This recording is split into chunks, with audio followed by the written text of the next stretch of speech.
Números, capítulo de número 13.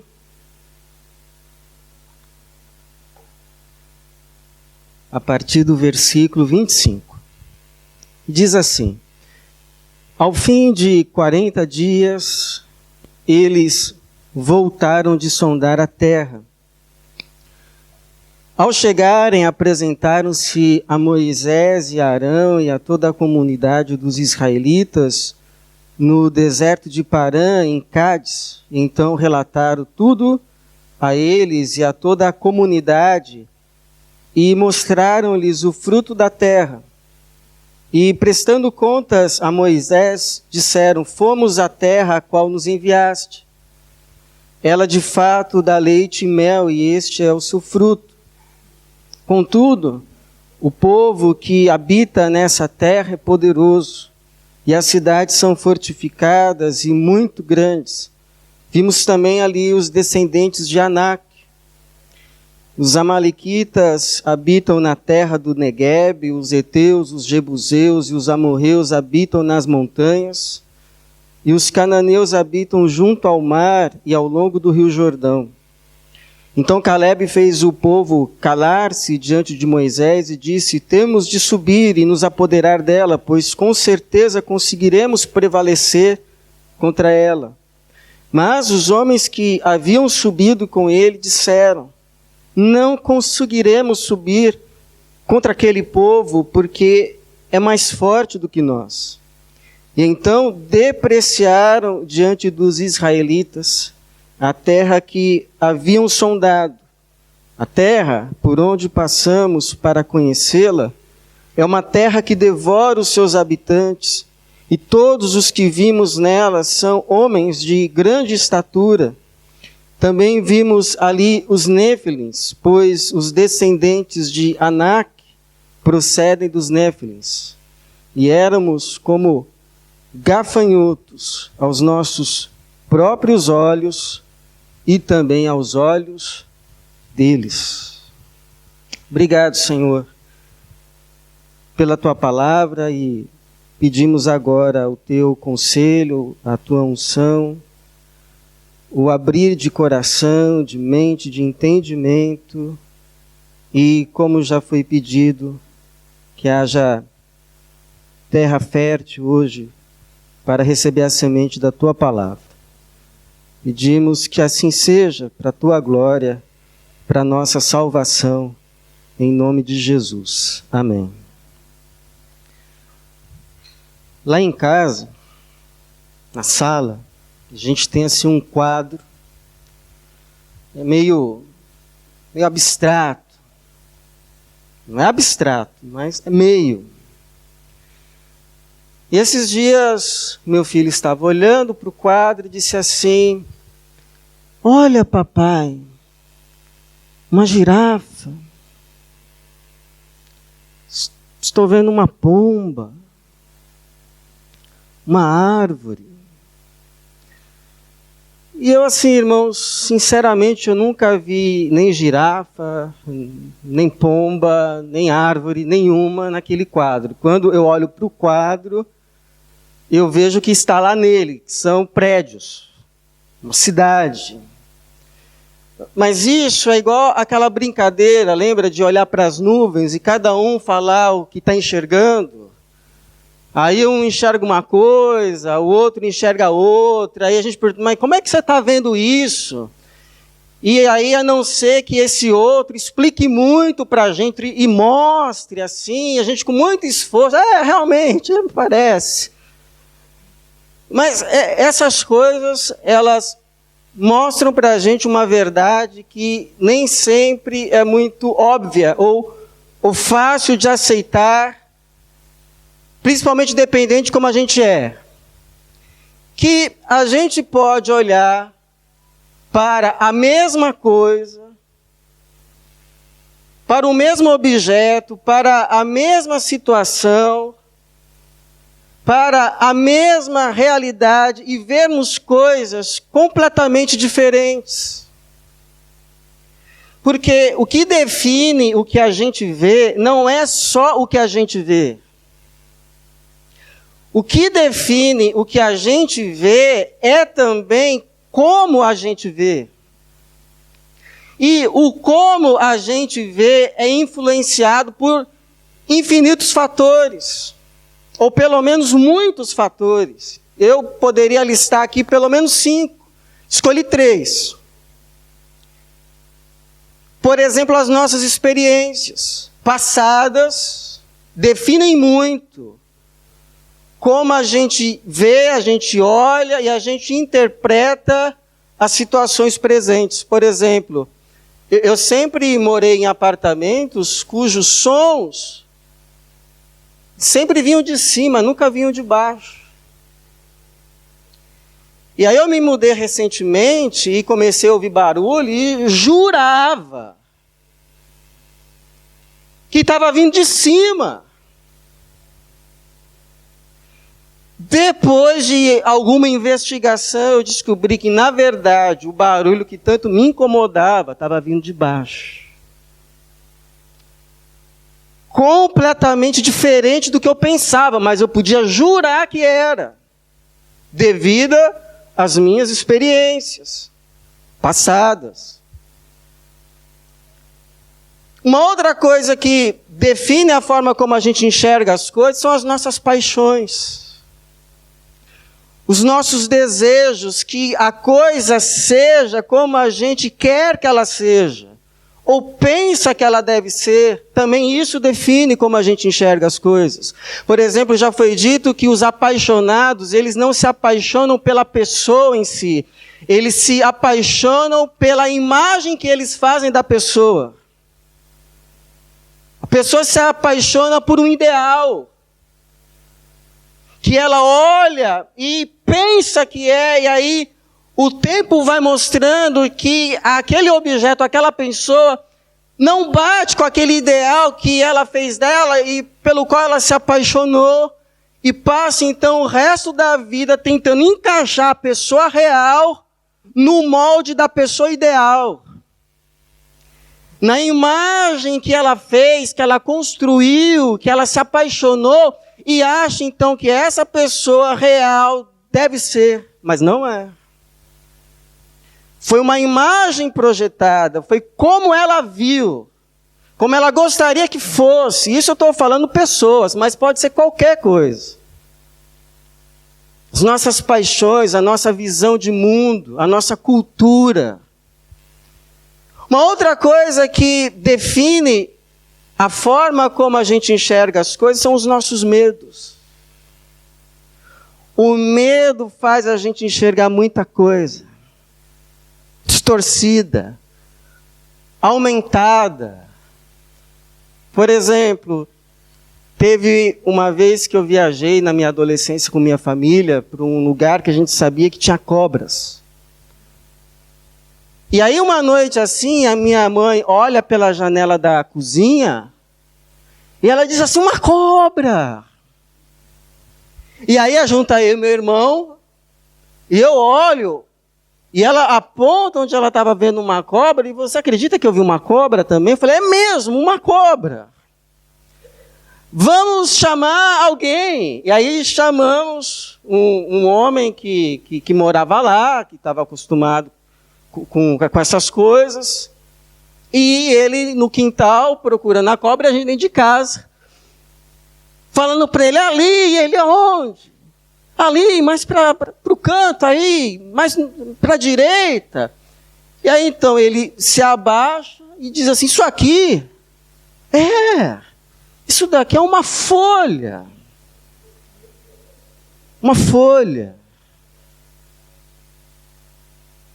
Mas a gente enxergava e jurava que era uma cobra. Mas era uma folha. Uma folha. E é mais ou menos o que acontece aqui nesse relato que a gente lê, onde Moisés envia espias para observar, e a palavra é, olha, vocês vão ver, olhar a terra, e depois vocês voltem E digam o que vocês viram. E o Moisés diz o seguinte, olha, vocês observem, por favor, como é a terra, se é boa ou má, isso porque Deus já tinha dito que era boa.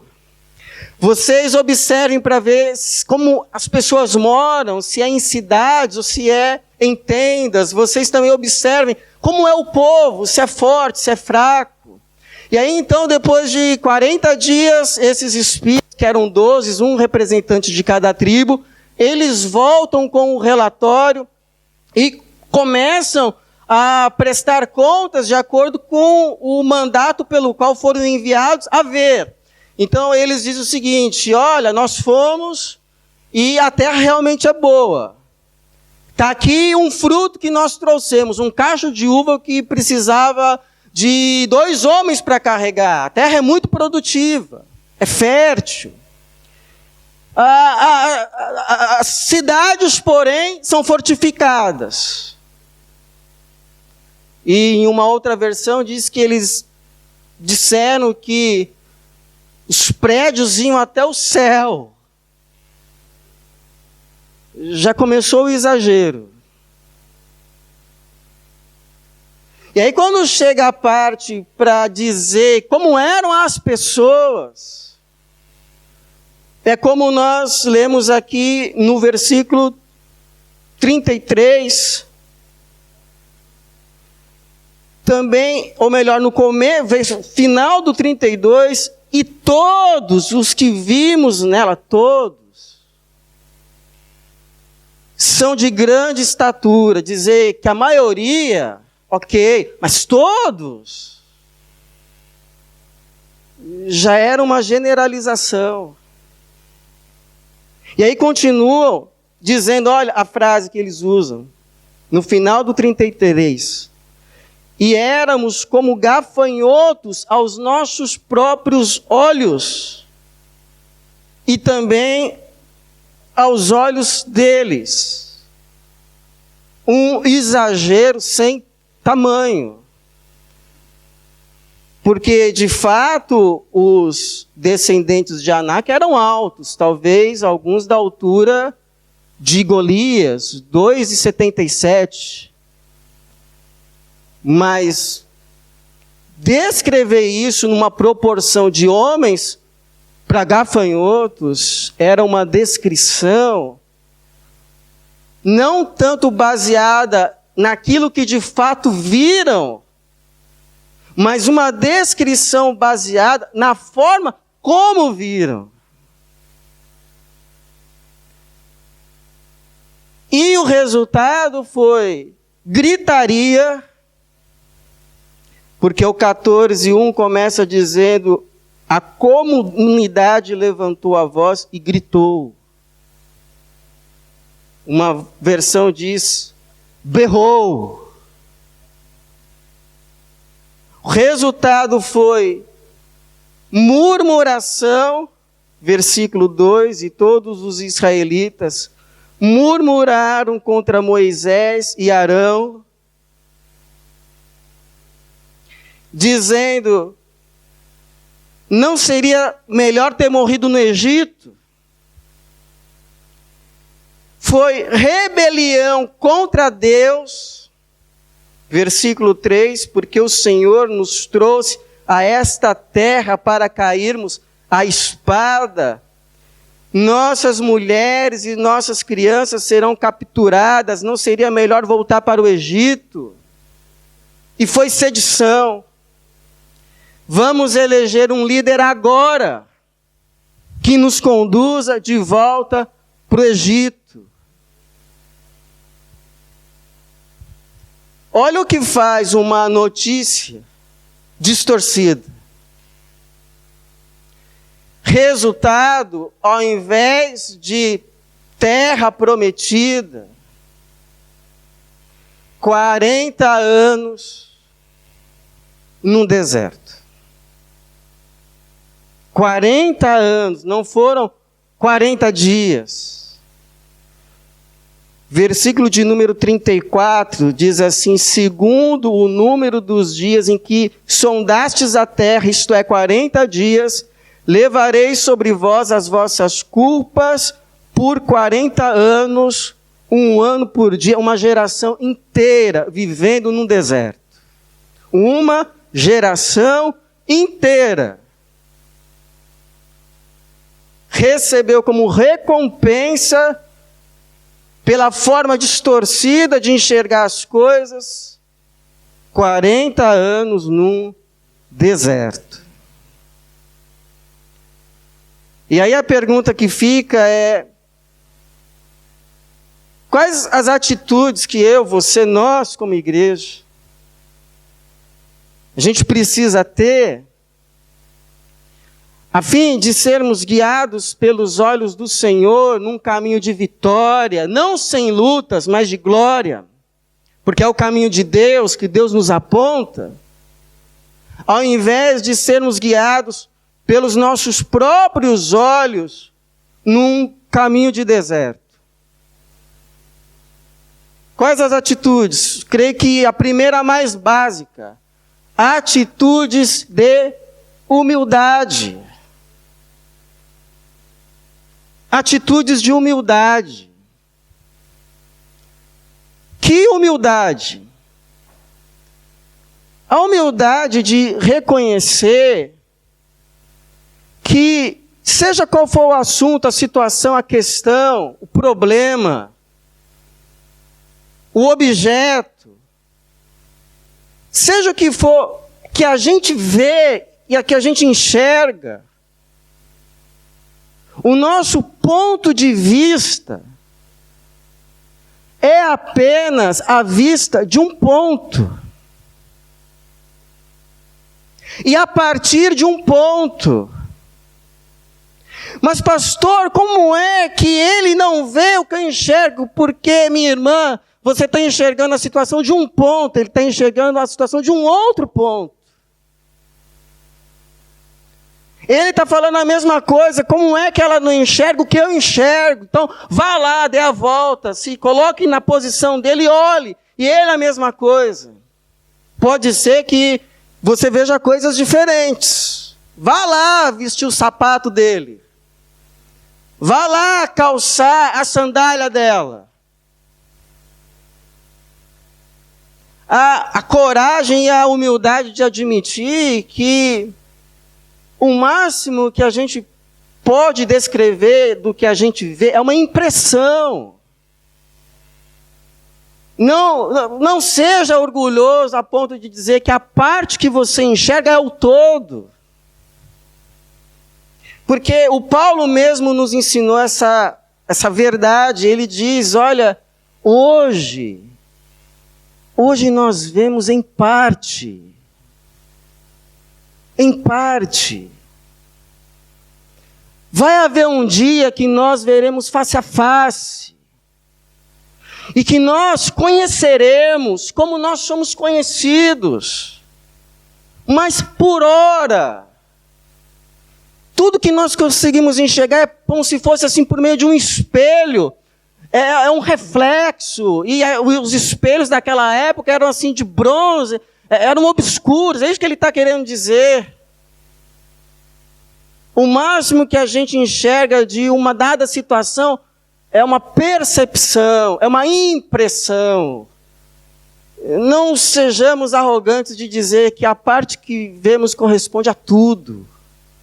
Eu fico pensando se a atitude desses espias tivessem sido diferente quando eles vieram apresentar o relatório.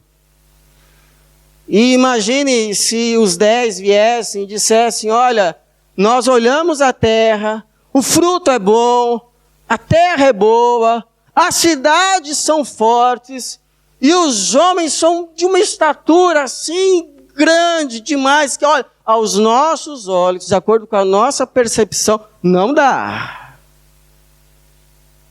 Mas essa é a nossa impressão. Essa é só a nossa percepção. Estamos entregando um relatório conforme vimos, que o Senhor julgue. É a nossa impressão.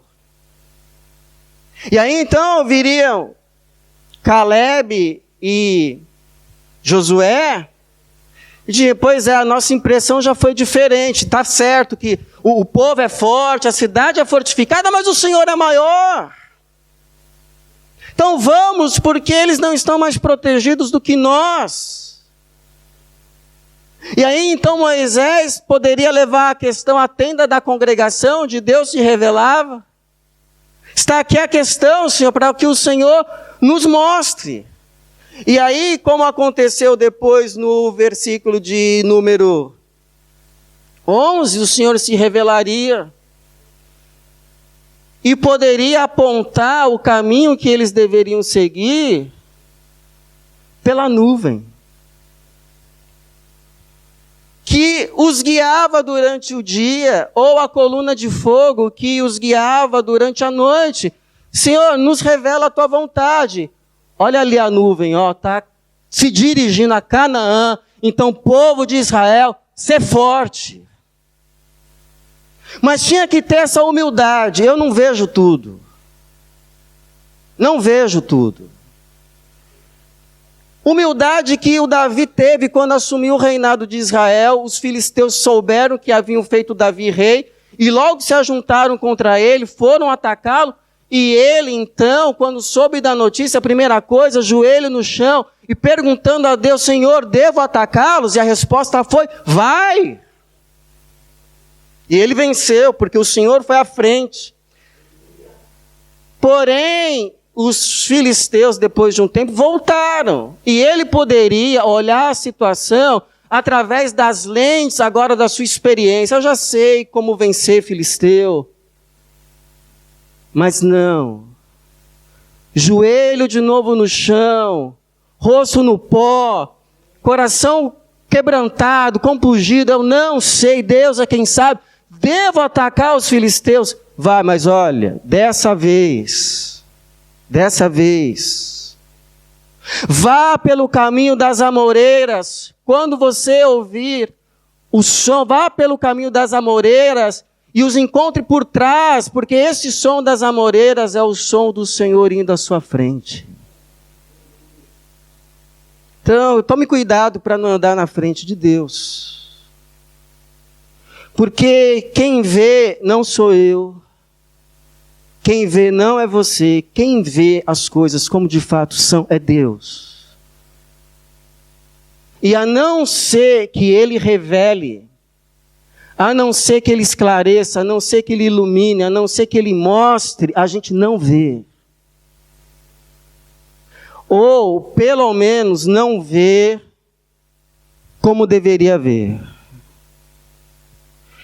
É como uma irmã luterana uma vez disse: nós não somos Deus que vê as coisas de cima. O máximo que conseguimos enxergar são as coisas assim, é um lado, uma percepção, é um ponto. Deus está vendo de cima.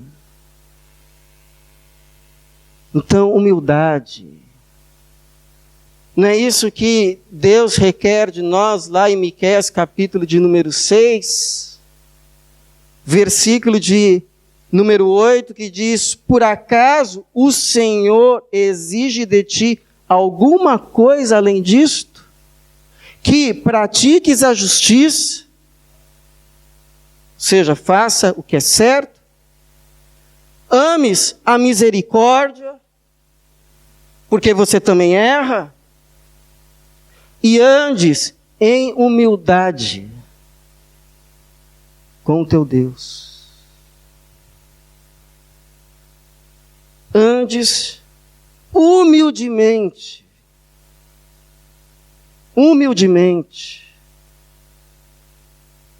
com o teu Deus. É só isso. Pratique a justiça. Ames a misericórdia. E ande humildemente com o teu Deus. É só isso o que Deus requer de você, de mim, de nós. E aí quando a gente chega nesse ponto, a gente entende, bom, então a segunda atitude, a primeira atitude é uma atitude de humildade. É reconhecer que o máximo que eu consigo enxergar é uma percepção, uma impressão, que talvez precise ser ajustada, é isso mesmo. Bom, então a segunda atitude seria pedir que Deus ilumine, que Deus revele, que Deus mostre. Sim, mas sabia que isso não é suficiente, é necessário também que peçamos olhos para ver e coração para obedecer quando Deus revelar, mostrar o que Ele precisa e quer revelar e mostrar para nós. Porque às vezes a gente é igual, você já viu aquela mosca que ela fica dando cabeçada no vidro? Porque só porque ela consegue enxergar o outro lado, ela pensa que dá para passar. E ela fica ali, pá, pá, pá. E gira, e vai, e de novo lá, pá, pá, pá. E às vezes a passagem está do lado. Do lado tem assim a parte da janela aberta. É só ir por lá, mas ela está tão obstinada, não, é aqui. É aqui que tem que passar. E não passa. E bate a cabeça. E bate de novo a cabeça. E de novo, e de novo, e de novo. E às vezes a gente é assim. A gente fica obstinado com uma visão. Obstinado com uma visão. Eu estou enxergando, é aqui, e dá cabeçada. Dá outra cabeçada. Porque está obstinado. E às vezes Deus olhando para a gente e dizendo, quem dera você se rendesse. Quem dera você não confiasse só no que você vê. Quem dera. Quem dera você parasse de lutar de acordo com o que você enxerga e se rendesse diante de mim.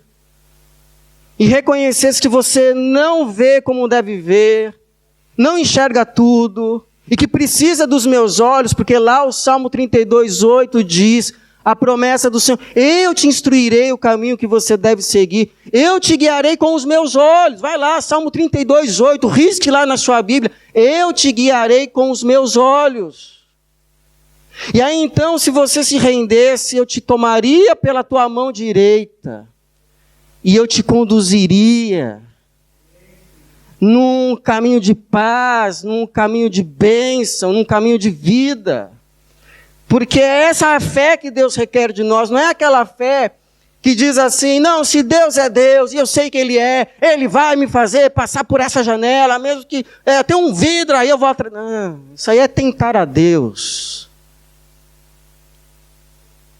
Fé é você dizer assim, eu reconheço que eu não sei o caminho, mas Deus sabe, e Ele me ama, Ele quer o meu bem. Por isso eu me rendo, eu me entrego, Senhor, seja feita a tua vontade, vá à minha frente, me mostre o caminho, porque ainda que seja um caminho desconhecido, um caminho difícil, eu sei que é o melhor caminho, porque se é o teu caminho, é o caminho da vida. E aí segui-lo, como Deus falou, olha, quem vai entrar na terra aí é só o Caleb, porque ele perseverou em me seguir. E depois foi o Josué também. Foi meio que assim no vácuo do Caleb. Mas essa é a fé, tanto é que no versículo de número 11, qual é a reclamação do Senhor? Versículo de número 11. E o Senhor disse a Moisés, até quando este povo me desprezará? E não crerá em mim, apesar de todos os sinais que tenho feito no meio dele. Ou seja, não é que Deus não se revelava, Deus se revelava.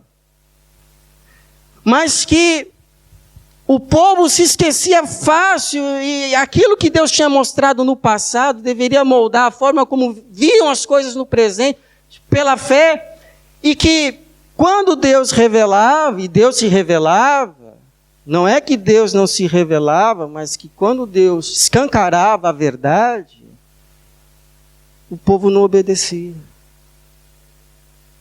O povo não obedecia. Deus dizia: vai!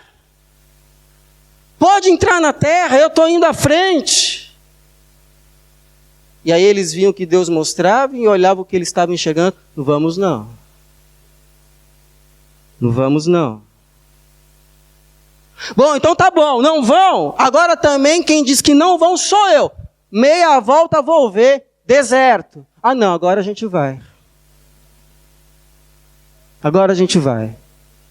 Mas foi exatamente o que aconteceu. Quando Deus chega e diz ao povo: olha, Deus ficou assim, decepcionadíssimo. Decepcionado não, porque Deus conhecia, né? Mas a ordem do Senhor é o seguinte: já que vocês se rebelaram, então, os filhos que vocês disseram que iam ser capturados, era esse o medo de entrar na terra eram os filhos? Eram as mulheres? Pois, então tudo bem, então esses filhos que vocês disseram que iam ser capturados, eles é que vão entrar.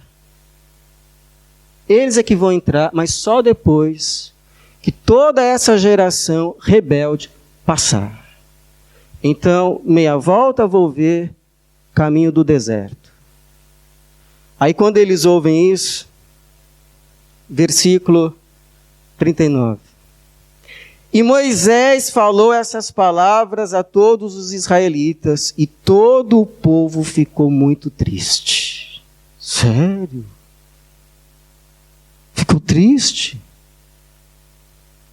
Então, levantando-se de manhã cedo, subiram ao alto do monte e disseram: aqui estamos. Subiremos ao lugar que o Senhor falou, porque pecamos. Moisés respondeu: por que transgredis a ordem do Senhor? Que mania é essa? Ele diz para ir, não quer ir. Ele diz agora para não ir, quer ir. Isso não dará certo. Não subais, pois o Senhor não está convosco, para que não sejais feridos pelos vossos inimigos. Versículo 44. Assim mesmo eles subiram ao alto do monte, mas a arca da aliança do Senhor e Moisés não saíram do acampamento. Então os amalequitas e os cananeus que habitavam na montanha desceram e os feriram, derrotando-os até Hormá. Então a questão não é que Deus não revela a verdade para que a gente enxergue. A questão é se quando Ele revelar, quando Ele mostrar, quando Ele ajustar a nossa visão, nos der discernimento, então nós enxergarmos a verdade, a realidade, o caminho, se nós vamos ter olhos para ver e coração para obedecer. Por isso que quando Deus revela alguma coisa, e Deus revela, viu? Se revela. Deus fala, Deus mostra, Deus vai te mostrando. Mas assim, de forma totalmente despretensiosa, daqui a pouco vem uma luz. Você fala,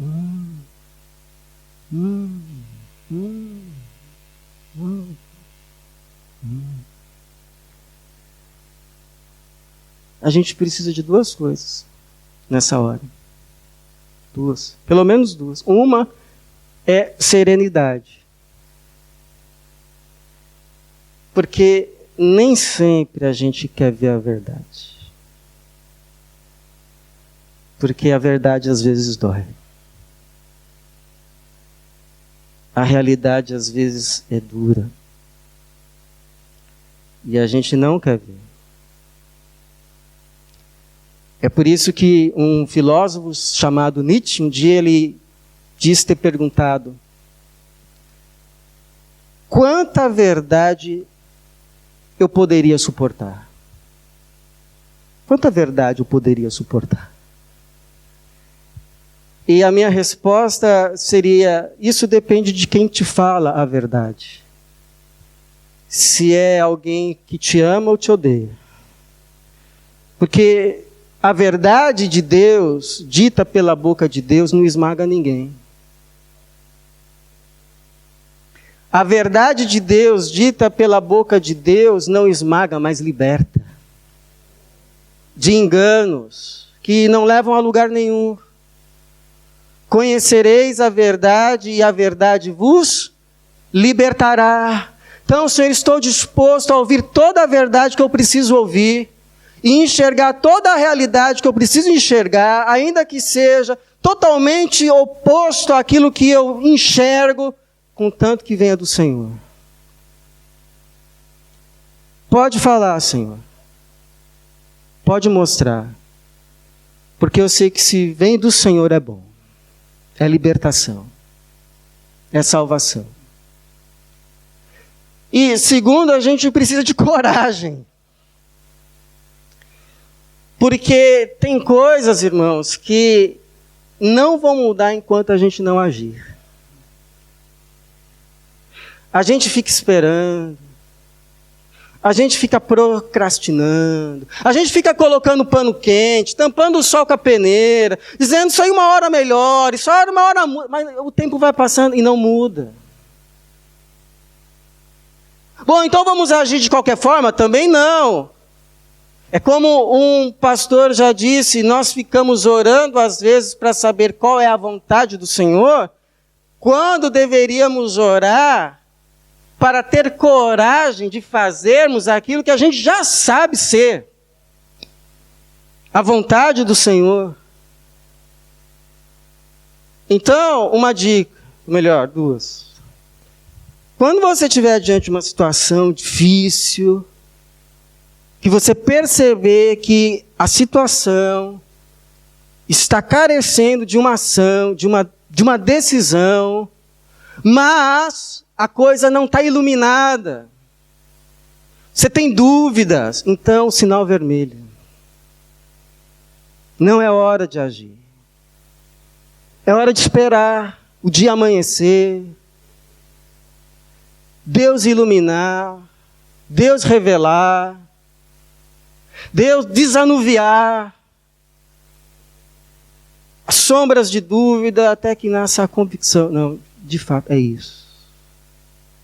É isso. Então iluminou, amanheceu o dia, Deus confirmou, é isso. Então sinal verde, coragem. Coragem. Para andar segundo a luz já recebida. Talvez depois virá ainda mais luz, mas eu já posso andar segundo a luz recebida. E então andar e agir debaixo da graça, da bênção, da luz e da direção do Senhor. Com a bênção do Senhor. Porque é o que Paulo diz. Deus não nos concedeu espírito de covardia, mas de poder, de amor e de moderação. Então não é só ficar parado, nem só ir igual um trato. Não. Tem luz do Senhor? Não tem? Ok, estou esperando. Abriu o sinal verde. Luz do Senhor. Então vamos, coragem. Você me pergunta assim, pastor, o que você vê para esse segundo semestre? Vejo lutas. Eu vejo desafios. Por exemplo, a nossa campanha missionária começa daqui menos de um mês. Que é sempre um desafio, uma provação à nossa generosidade, uma provação à nossa fidelidade, uma provação sempre grande à nossa fé. Mas e aí, o que vamos fazer? Vamos encarar? Vamos caminhar na luz do Senhor ou vamos retroceder num caminho de covardia e avareza que nos dirige a um deserto espiritual? Vamos caminhar para onde? Vamos ouvir o vem de Jesus ou não, Senhor, sabe o que é? Eu tenho que... Qual é a nossa resposta? Por isso que no começo dessa semana eu pedi uma palavra a Deus para compartilhar com você, com a igreja, com os irmãos, e a palavra é essa. A forma como a gente vê a vida define a nossa atitude para com a vida. E a nossa atitude para com a vida define o que a gente ainda vai ver na vida. Se a glória de Deus ou um caminho de deserto. Por isso que a minha oração é que Deus nos dê uma visão só. A dele. A dele, a que vem de cima. Que Deus nos dê um coração só. O de obediência, o de perseverar em segui-lo. Não só quando o caminho está entre as montanhas floridas, mas quando ele passa também pelo meio do vale, por Jericó. Mas é o caminho da vida que nos leva às reais promessas do Senhor. Que Ele então nos guie, que a gente seja guiado não pelos nossos olhos, mas pelos olhos do Senhor, num caminho de vitória para o nosso bem e para a sua glória. Que assim seja, que Deus nos abençoe. Amém. Amém.